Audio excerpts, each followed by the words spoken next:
Jemi vetëm disa orë para se vendi të shkoj prapë në zgjedhje. Dhe po diskutojmë amandamente kushtetuese, siç u tha, me 14 vjet vonesë. Qytetarët nderuar, të kthehemi tek tema kryesore. Sot kjo seancë është thirrë me bosh përqendrim të vëmendjes.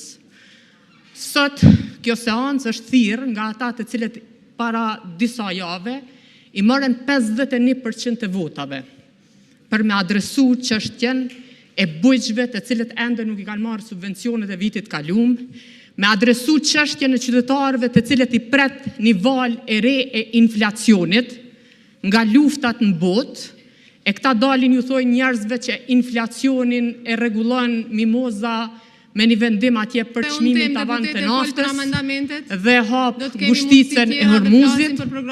Jam pikërisht aty kryetare, jam pikërisht aty. Dhe këta sot na sjellin amandamente kushtetuese. Këta sot i ofendojnë të gjithë pacientët të cilët janë në spitale dhe dërgjen pa barnat esenciale. Këta sot janë kundër qytetarëve të cilët syti kanë nga Gjermania dhe ju thonë atyne që e ardhmja regjia. Ja rikthem fjalën deputetës Bajrami, por po të paralajmëroj që në qoftë se flet jashtë rendit ditës, sërish të ndërpritet fjala dhe nuk e merr më. Në rend të ditës, sa herë flasim për interesat të qytetarëve, jemi në rend të ditës.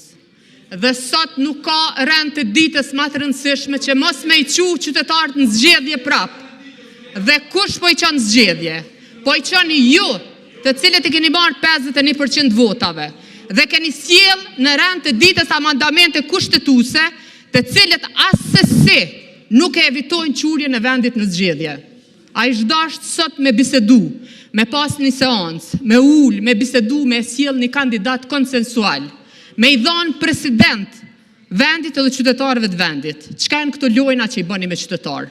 Çka janë këto lojna? Çka keni me ju thënë 51% të qytetarëve që ju kanë votuar nesër, kur duhet me shpërnda parlamentin dhe me shku prapë në zgjedhje, me i shpenzu 10 miliona euro, me i shpenzu